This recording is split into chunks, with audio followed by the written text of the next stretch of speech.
নমস্কার, 7 এবেক নিউজ নেটওয়ার্কে আপনাদের স্বাগত। দক্ষিণবঙ্গে চলছে বিরামহীন বৃষ্টি আর টানা বৃষ্টির জেরে খাস কলকাতায় আচমকাই হুড়মুড়িয়ে ভেঙে পড়ল মাত্র 15 বছর আগে তৈরি একটি 3তলা বাড়ি। ভয়াবহ এই দুর্ঘটনায় বাড়ির ভেঙে পড়া অংশ চাপা পড়ে মৃত্যু হয়েছে ওই বাড়ির বাসিন্দা এক কিশোরের। মৃত কিশোরের নাম ধ্রুবজ্যোতি মণ্ডল।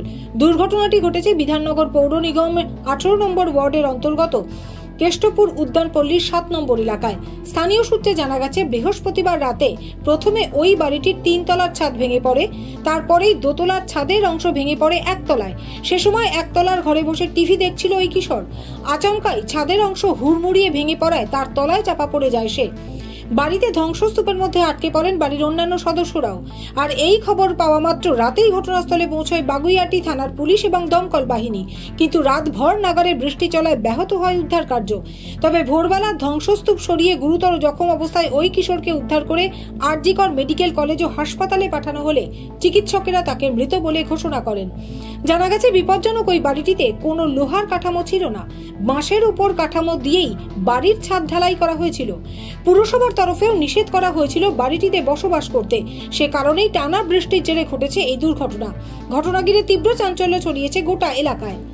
বাড়িটিতে বেশ কয়েক জায়গায় বড় সড়ো ফাটল দেখা দেওয়ায় বাড়িটি বদলের চেষ্টা চালাচ্ছিলেন মৃত কিশোরের পরিবার। কিন্তু তার আগেই ঘটে গেল এই মর্মান্তিক দুর্ঘটনা। দুর্ঘটনাগ্রস্ত বাড়িটির পাশেই থাকেন এক স্থানীয় বাসিন্দা। এই দুর্ঘটনার বিষয়ে তিনি কি জানালেন শুনুন। দুটো ফ্ল্যাটের পরেই আমার বাড়িটা। তো রাত আমি ঘরেই ছিলাম, আমি 9:30টার সময়, রাত 9:30টায় জানতে পারলাম একটা খুব জোরে আওয়াজ আসছে। তো আমি হয়তো ভাবলাম এখানে অ্যাকচুয়ালি রাতের দিকে বাড়ির লরিগুলো যায়, তো নিউ টাউনের দিকে, ভাবলাম হয়তো লরিটা হয়তো গাছে ধাক্কা মেরেছে। তো একটু পরে জানলা দিয়ে দেখলাম যে না, টিনটা ভেঙে পড়েছে। তখন নিচে এসে দেখলাম যে এই বাড়িটা ভেঙে পড়েছে। তো তখনই জানতে পারলাম যে হচ্ছে যে বাড়ির ভিতরে একটা ছেলে আছে। তো তারপর স্থানীয় লোকজন বার করার চেষ্টা করে, তো তারা পারেনি সেটা। তো তারপরে দেখলাম যে কিছুক্ষণ পরে উদ্ধারকারী টিম আসে, মানে বাড়ি বাড়ি করে 3টে কমসে কম টিম আসে, তারপর পুলিশ প্রশাসন আসে। তারপরে ভোর 4:15-র দিকে ওই ছেলেটাকে উদ্ধার করে। তারপরে কি জানতে পারলেন?